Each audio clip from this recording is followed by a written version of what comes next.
О, друзья.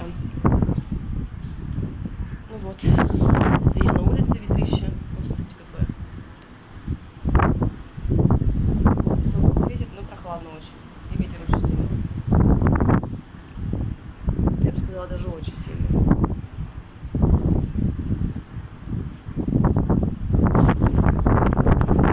Ну, в нашу сторону сейчас улетит. Представляете? Он в душе. Ну все, заходим обратно.